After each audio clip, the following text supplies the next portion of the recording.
let's watch the Shaman run one, and then tomorrow we watch the Warrior one. These videos talk about how these classes are in TBC.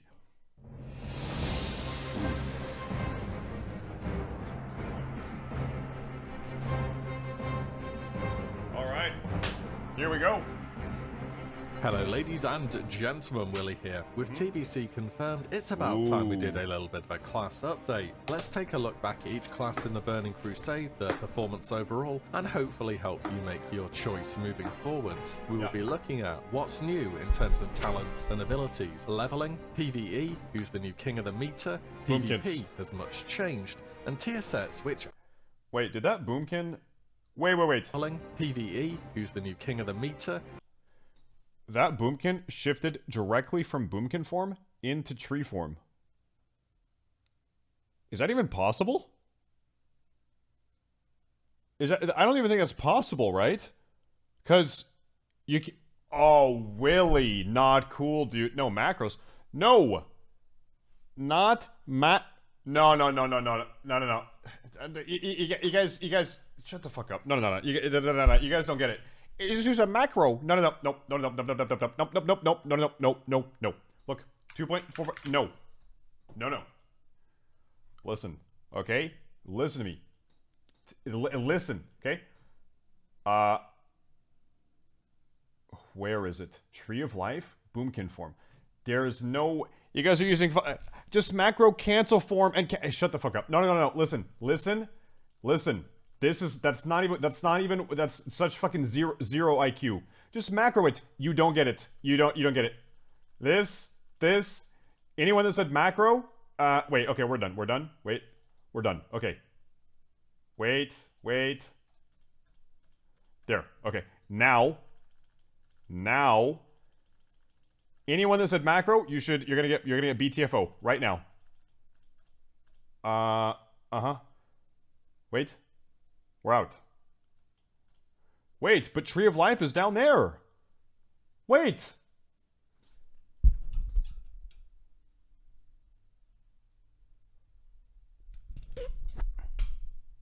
Unbelievable.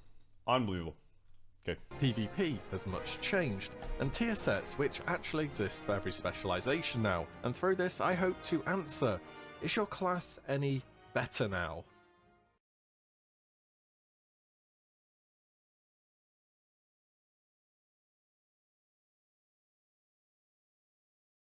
And today, we meet Blizzard's answer to the question, how can we justify adding a class with shamanistic powers to the Alliance? The answer, of course, was the Dwarves. After the summoning of Ragnaros, the binding or creating of elementals within BRD, they seem the natural fit for the... Wait, they're Dark-Iron Dwarves? Yes, but they're different. Oh, okay, sure if you say so. So, what did Blizzard come up with then? Well, the second most obvious choice, have a race of space goats crash their spaceship into Azeroth, and then have Prophet Velen do some Prophet Vision stuff that came out as, hey, the Alliance look like our type, let's go make friends with them. I read the lore for this, you know, honest. Finally, the faction-only class was gone, never to be returned. Yet. By late game of vanilla, it's easy to see how the grass looked greener on the other side. Holy Palders started to become unoomable healing machines, and Ellie Shamans were perhaps one of the most lethal PvP combatants before Resilience came out. And of course, for a huge amount of players, they had only ever faced these two quote-unquote new classes, never having played alongside them or got a real feel of how they played firsthand. Do you think EOTS is the best PG ever made? Eye of the Storm. We're talking Eye of the Storm. You go into Eye of the Storm a boy, you come out a man child. It's good. It's really good. And there was a huge surge and, quite frankly, a demand for both Shamans and Paladins to fill raid spots for their excellent utility for both the Reds and the Blues. Today though, the focus is on the Shaman. If you want an easy raid spot in TBC, not just on Alliance, on Horde 2, Shaman is arguably going to be the highest demand class bar none. That's very true. This goes for all three specializations too, though Restoration more so than others, that's for sure. So, can I show you something? We had a problem. We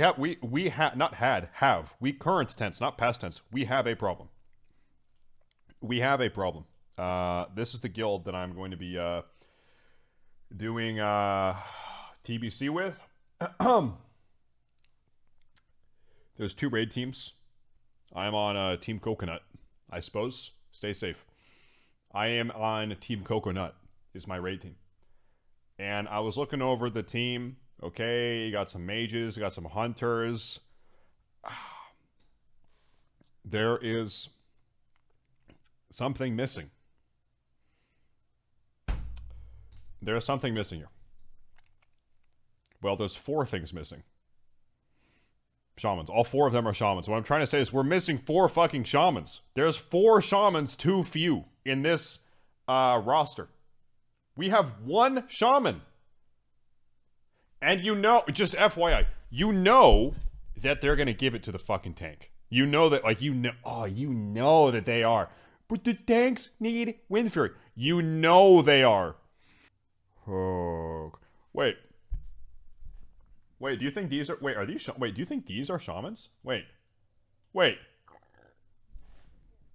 Wait, are light blue... Wait, healer...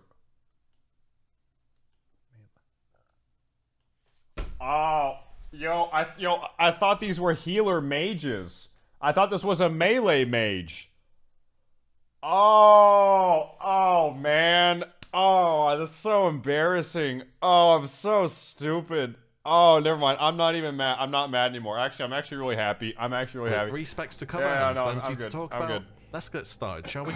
So, what's new? Baseline, of course, then we'll get into the spec-specific stuff after. Well, without a doubt, the biggest, most important, impactful, and noticeable change for Shamans from Classic to TBC is that they are no longer shown as pink on the UI by default. It just looks plain wrong. They get their true deep blue colors. New totems are in, those being the Fire and Earth Elemental totems. As the name suggests, they are summoned from the totems themselves, and if said totem dies or is replaced, so does the elemental. So use with care as they pack a 10-minute cooldown. They're also guardians, not pets. This means you do not control them directly. So they may just have the tendency to decide that a mob 20 yards in the distance has looked at them the wrong way, and they need to pop on over there and give them a bash on the head. So use with caution if in any way they could risk a chain pull, or just be ready to replace or recall a totem. The Earthen Boy is more tanky, taunts, does some minor damage to the target, and they're also nature immune. The Fire provides a small reflect shield for the Shaman and the Elemental, Fire Nova and a Fire Blast, though is quite liable to ooming itself very quickly. This will be your go-to Elemental in most cases. We need that extra DPS. You just gotta banish them. It's immune to fire effects. Speaking more about totems, we have 2 new main changes that have been made. A new Earth Totem with a focus that the Shaman will be part of a Okay, I gotta bring it up. Like, there's no way to watch this video and not bring this up. Is it true that... And by the way, it's not judgment. There's nothing wrong with this. There's no judgment when I bring this up. I'm just asking because I'm curious, right? No shame. Is it true that every Shaman player is into anal play on themselves? Like, they anal play with themselves. They stick things up their own ass. I heard that. A friend told me. I've never played a Shaman. I don't know. Yes, it is. It actually is? Oh, wow. Yeah, I kind of figured, like, with the whole totems and stuff. Yeah, that's what I figured. Okay. Spellcaster group in mind, Wrath of Air, adding a very solid extra amount of spell damage to your whole group, as well as a huge quality of life change, Totemic Call. Over the expansions, Blizzard have tried so many iterations of how do we allow Shamans to move their totems about easily. I guess this is the first try. It instantly destroys all your totems, refunding 25% of the mana cost. It goes without saying that the wipe you've no doubt experienced on the Horde when dog randomly gets pulled from out of nowhere in Molten Core, when a whole flock of whelplings appear midway through your Broodlord fight, or when a dozen trash mobs decide to join you for the Heigen encounter, you get the idea.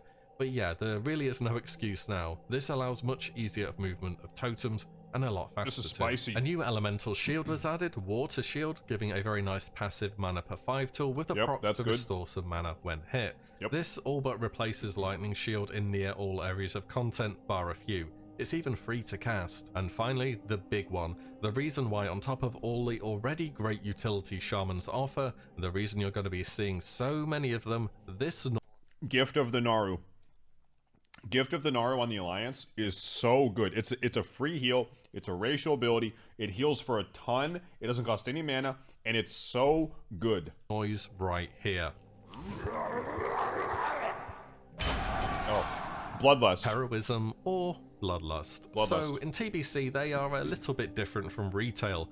Whilst they do the same thing for both factions, 30% haste for 40 seconds, I guess Blizzard wanted to keep a little something faction-specific for each of the new race class combos, coming in the form of the sound, animations, and the name. The differences back then were it's a party-wide buff, not raid-wide, and you can swap party members during combat, so Shaman in your more min-max guild will be rotated into the highest DPS group to maintain a permanent uptime on Heroism. As a Destro Warlock DPS in TBC, I will let my raid leader know I require at least 5 Bloodlusts back to back on every single raid encounter. And it is unacceptable to have less than 5. And they can do this because on top of being able to move characters, and there is PI. no debuff like Sated and or Exhaustion 100% PI after having uptime. benefited Yes, from this true. effect. Also, you can use it in Arena. I think this could be an area that may attract some criticism as we go into TBC, because getting Heroism is just, well, it's fun for any class. Hunter group gets Bloodlust, Staysafe, retard. Shut the fuck up, dumbass. Listen, man. How much is the Online Hunter Association paying you to shitpost your dumbass Hunter bullshit agenda in my chat? I hope they're paying you. Listen, 15, tell me, be honest. 15 cents a post? 20 cents a post? How much are the Online Hunter Association paying you to shitpost your dumbass takes in my chat? 30 cents a post? 40? Ah, I see your name. Ah. Is it... Jesus fucking Christ. Jesus fucking That's Christ. role or spec. Having that taken away so your warlocks and hunters can Yikes. dominate the meters even harder is something I can see being frowned upon, and there are a number of extremely easy fixes, like not allowing groups to swap in combat, or adding a debuff to it. Either way though, I just thought I should let you know about that. Leveling then, as always we'll keep it short here. Mana efficiency for DPS specs is considerably better now compared to Classic, meaning generally speaking there's just a lot less downtime. Another positive is gearing in TBC is just, well, a whole lot better. In Classic it often felt a bit of a struggle to actually find male quality gear that had the stats you wanted as either DPS spec. Quest actually gives some of these now, and I say some because yes, you're still going to have plenty of leather gear as enhancement or cloth as elemental, but at least your gear is giving more relevant stats than a random pile of intellect, stamina, and spirit, and you're just trying to make do. You'll probably still be enhancement 2 for leveling until decent greens or blues start appearing on the auction house. That's true. In Classic WoW, it is very hard to find a good male. In TBC, it's much easier to find a good male jerkin.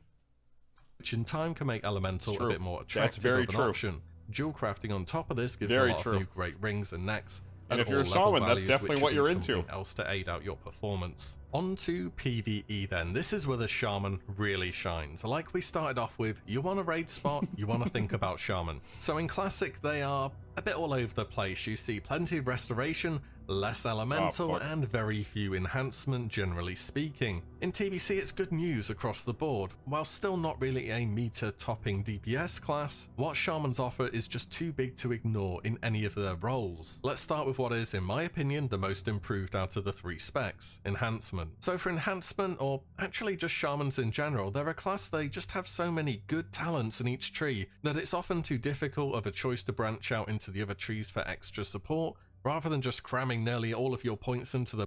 I don't know. Listen, if you're in a Horde guild, I don't play Horde. How often do you have an enhancement shaman in your raid? That's just like DPSing. Is that common on the Horde? Never? Okay. How often do you have an elemental shaman in your raid? Just DPSing. Never? What the fuck? What? I mean,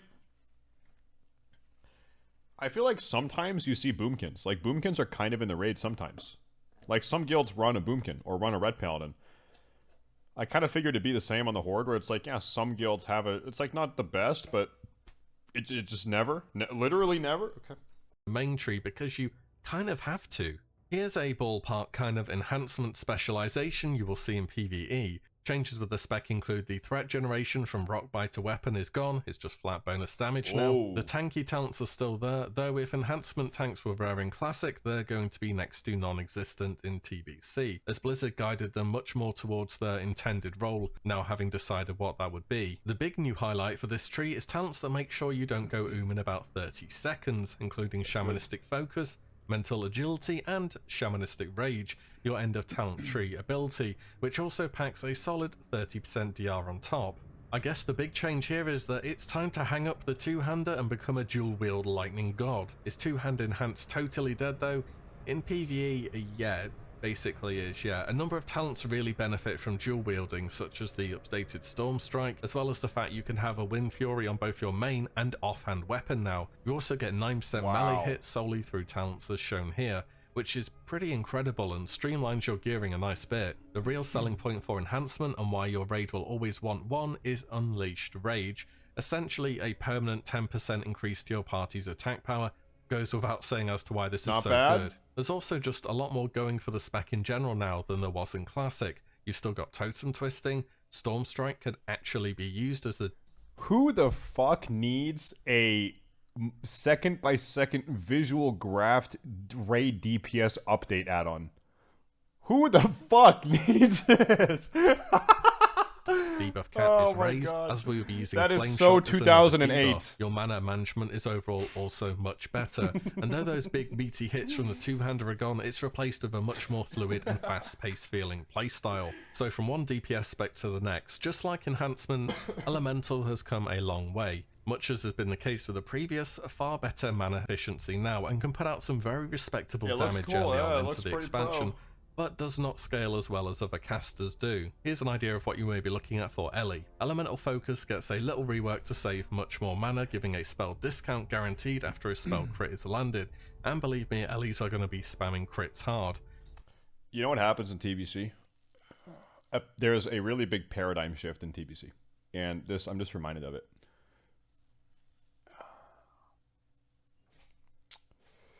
In TBC, some of you guys are going to disagree probably. Female Draenei take the slot, take the role of hottest female character in WoW. Because in vanilla, it's who? Who is the hottest female model in vanilla WoW? Who? Female dwarfs. I'm not even kidding. I'm actually not even kidding. In vanilla, it's female dwarf. In TBC, it's female Draenei. No doubt about it. No doubt. More mana gained from Unrelenting Storm. No, it's only got 3 points in here. It's just a result of having so many mandatory feeling talents. If struggling, you may wish to take points out from extra spell range and put them here instead. The threat modifier from Earth Shock has been moved to Frost Shock, keep that in mind. And if you thought Enhancement got a lot of free hit, well, with this build you're packing 9% hit baseline. Draenei Shaman get an extra 1% for free through the racial.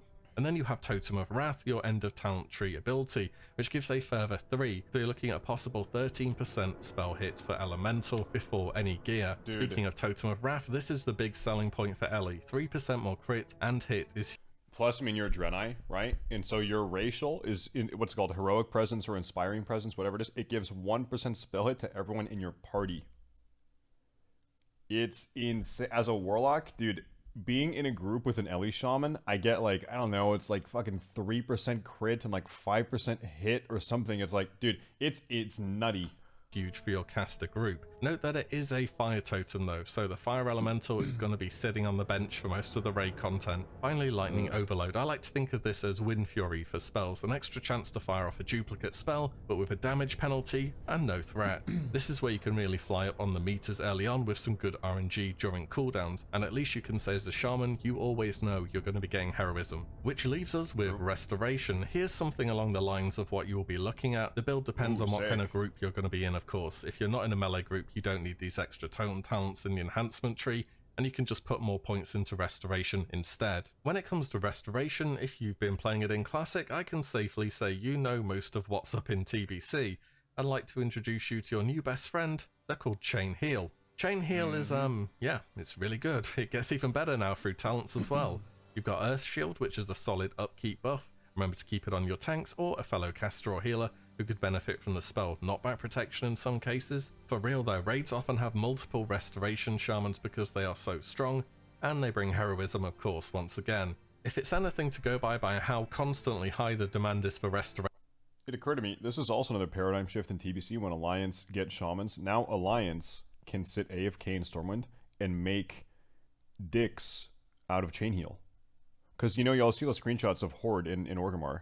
It's like 9 shamans sitting making a penis out of chain healing each other. Now, Alliance can do that too. Shamans on the Horde side in Classic at the moment, I think we can take that by 2, and that's what it's going to look like in TBC. In fact, I'd say Restoration Shaman will be the most desired spec class combo in the entire game. So then, PvE wise, we are looking in a very strong position overall. Is it the same story in PvP? No, not entirely, no. So you may have noticed in the video so far, I haven't talked about 5 versus 5 in arenas at all. They do exist in TBC, they're even a good way to cap out your points for the week, but in terms of a frequently run competitive format, no, I don't expect them to be. What is it? It's so weird. I'm not calling you out. See, Hellraiser pops in chat. Where is he? He says, "Yep, drunk."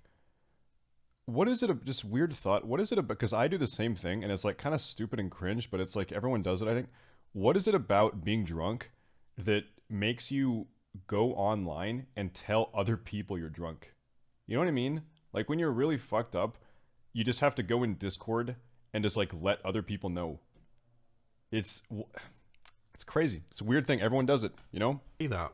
The 5s bracket was totally removed at the start of Legion, and it went quietly into the night. For the longest time, it's been considered a more for fun mode rather than something competitive, and I bet the number of 5s starting in TBC compared to 2s or 3s would just be such a massive difference. You can still get titles and gear from it though, so I've no doubt they will still be run. But why is Shaman the first time I'm choosing to bring up 5s in Arena? Well, let's have a look at Elemental in PvP as a case in point. You may have noticed so far with basically every other class that's very highly represented in Arena PvP, is they can do all the stuff their class is good at doing instantly. Rogues, Warlocks, even Frost Mages to an extent. That's it. For Elemental to do damage, it needs to cast. And casting with a Rogue in your face and pillars is a big problem. Now, early in TBC with next to no resilience, I bet they could find a good few run it down burst comps, but as the expansion goes on, they're gonna start to really fall off. Here is an example spec, pretty much packing all the talents possible into burst and praying to the RNG gods. Okay, here's an interesting thought. Everyone says Season 1, it's low resilience, bursty comps, etc. But let's think about this. In Season 1, also everyone does the least damage. Right? Yeah, you have low resilience, but your throughput is way lower also. So the better question is, what season has the highest resilience to throughput ratio? You know what I mean? Because in a weird way, Season 1 might actually be the tankiest season. Because it's like, yeah, you have less resil, but people also do the most dog shit damage, right? So you think Season 3 is like is actually the burstiest season? Is that what you're saying? Season 3 is the burstiest season? Or that ratio is like kind of out of whack? I don't know, dude. I don't know. The lightning overload procs when it needs to. Even still, resilience reducing damage from crits will start to hurt builds like this. Did I mention if Shamans get interrupted on nature, they can only cast Flame or Frost Shock? What made this spec so great in Classic is there was pretty much zero burst protection whatsoever, as well as most PvP encounters being open battlefields. I feel like Classic WoW Shamans is why Blizzard invented resilience in TBC. They're like, yo, this like shaman shit has gotta stop. Like, we've gotta have something to counter this or to prevent this from happening. Because right now, Shamans in Phase 6, it is, like, go queue a BG, dude. It is fucking stupid. It is dumb. And both of those are being taken away from Elemental now. Also, Elemental Mastery just gets straight up nerfed in 2.3 and you can no longer batch Chain Lightning and Earth Shock. The spec is definitely solid in 5s though, bringing that standard Shaman group-wide utility, and there's just more players on the field, so the chance you'll actually be able to play the game is much higher. So does Enhancement fare any better? Yes, I'm happy to say it does. It's not without its issues, like, you know, having a mana bar, being vulnerable to being kited, having to choose between a slow or an interrupt through shocks, they don't have any hard CC, at least it can get some things done. Talents like the updated toughness and improved Ghost Wolf help on the mobility side. You're still very reliant on Wind Fury procs to really put out damage consistently though. Like other Shaman specs, it's best to be on the offensive through. Oh yeah, dude, true. I never paid you out for the non-phase 1. Oh, fuck. Yeah, true. Purge, grounding totems, and shocks. Not cool, dude. Pressure. Oh, is two-handed enhancement totally dead in PvP as well then? Actually, it can have its place, as can using a shield. You aren't just running around dual wielding all day. Two-handers can be really good for when you finally reach that Frost Mage and land one attack before he kites you for another 30 seconds, and shields can come in very handy when you're starting to get focused by melee and just waiting for peels or for your healer to be available. But much like with PvE, most of the time in PvP, you're Dude, going to be seeing Salty, I appreciate it. Thank you. Shamans. Here's an idea spec for you. If I have to describe Resto Shamans, I'd say they are fair. They have very clear strengths and weaknesses, and unlike the previous 2 specs, Restos are actually seen in a few high-level comps consistently. Retribution Paladin and Resto Shaman in 2s can be a real lethal combo, with their combined class synergy stacking up very well, or equally well in freeze comps with double melee cleaves like... Yeah, pretty much. Like, if a guy like Esfond wants to do well in TBC Arena, I feel like he has to buddy up with the Shaman. He's got to find a good Shaman, otherwise he's fucking DOA, I think, in Arena as far as Ret Arena goes. Like, name a decent Ret comp that does not have a Shaman. You can't name one. Not gonna happen. Yeah, I think it's our Shaman, Warrior, Red Paladin. That's probably what it has to be. Ret Arms Resto. Wind Fury Totem is huge. They can make appearances in caster cleaves. Remember, Hero works in Arena, so a Frost Mage with Icy Veins up and Hero is going to have under 1 second polycast and just overall extremely high pressure openers. Strength-wise for the Resto Sham, Purge to keep pressure up, giving huge buffs to teammates through their utility. When you're in Ghost Wolf, you count as a beast, it's instant cast, so you can immune Zap, Grounding Totem, and interrupt with Earthshock. Very strong heals. So what are the weaknesses? You see, about those very strong heals, you need to cast them. They don't have a very good instant cast healing toolkit, and one interrupt totally cripples the entire class. You're relying on Earth Shield, Nature's Guardian procs, Nature's Swiftness, that's only once every 3 minutes though. Especially at lower gear levels, it's really easy to just get zerged down in a matter of seconds. You need good peels, the ability to dupe interrupts, and just generally to be able to outplay and stay cool under pressure. You could say as much for any healer, but I really think this goes doubly for the Shaman. Also, if you ever find yourself playing versus a Warlock and you do not have a Curse Dispel on your team, you're going to have a permanent Curse of Tongues running on you, and that is going to make your life so miserable. For melee cleaves, that is quite the problem, and is another reason you need to apply the pressure and aim to end the game fast. Overall though, the arena representations for Shaman go something like Resto Enhance Elemental, and overall it doesn't have as easy a time as seeing high rating that other classes do, but it's still very possible. So let's finish up with some tier gear. Tier 4, Enhancement, the 2 set, 12 additional strength from Totems. I actually remember these. That sounds like something you get from a level 20. Your Strength of Earth Totem grants 12 strength. Your Stormstrike ability does an additional 30 damage per weapon. Fucking yikes. 25 green item. The full set, 30 more damage on Stormstrike. I mean, I get Blizzard wanted to buff the hybrid DPS classes, but they didn't exactly go over all of this, did they? Restoration, 3 MP5.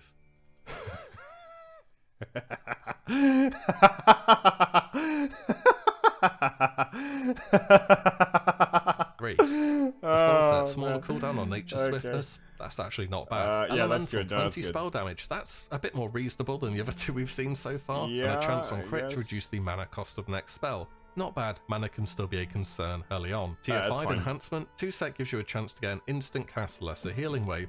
That's pretty solid actually, if nothing else to cast in the moment. It helps with your survivability a little bit. It's something. The 4 set is 5% more haste from your flurry proc. Really nice actually. Most of your damage will still be coming from auto attacks, so this is a big help. Restoration, smaller cost on Lesser Healing Wave. Not the best. You shouldn't really be casting this too much. The 4 set a decent reduction. I mean, this Healing Wave though is still on a global, right? So as Enhancement Shaman, I don't know if you're like global capped, if you ever have a free global, right? Probably not. So it's like you wouldn't even probably use this. I don't know. I don't play Shaman. You have free globals? You do? All right then. Well, there it is. On Healing Wave after getting a crit from another heal. It would be good, but it's once per minute, so not so much. Elemental, like Enhancement, better off heals, but you still have to cast them on the 2 set. As for the 4, it's like a reverse Tier 5 mana refunds instead of reductions now. Tier 6 Enhancement, 2 set mana cost reductions. Mana shouldn't be as much of an issue anymore for you. Oh, that was Ellie, set, my bad. Some attack power after Stormstrike hits, albeit a relatively small amount. Resto though, here we go. Now this is a tier set. Wait, no, sorry, my bad. At the 2 set, 10% cost reduction on Chain Heal. 4 set, 5% more heals on Chain Heal. This is what you want to see. Really powerful. Wait, that's actually not bad. That's actually not bad. That's actually good, really good. Oh, dude. This owns. This fucking owns, dude. Resto Shamans are going to be seeing a lot of use out of that Chain Heal button in TBC. Elemental, again, pretty nice, rather thematic 2-set, giving you some extra bonuses when you have all your totems Yeah, up. no, this owns. They made something akin to this in actual talent in Legion as well, I believe, which I thought was really cool. The 4-set, more damage on your main spell, love to see it. Also, this set looks absolutely amazing, which means it's that time again. After having covered a good deal of how the Shaman has changed and how it looks in the new TBC landscape, can we give the answer to the Shaman? Is it any better now? Way better. In PvE, hugely better, enormously. Whilst you were already happy seeing Resto Shamans in Classic, you can now add Enhancement and Elemental to that list. Although places will be more limited for the DPS slots, they should experience a much better quality of gameplay throughout the expansion. On the PvP side, Elemental takes a fall as we progress, there's no real two ways about it, whilst Enhancement and especially Restoration continue to grow and I would say both improve moving from Classic. So overall, the majority is certainly positive feedback for the Shaman heading through the Dark Portal. There we go then, that's the Shaman. Anything you would add below? Let me know. Oh, also if you'd like to support the channel moving forwards, I am on Patreon, which I'll link below. Anyways, thank you all so much for watching and listening in.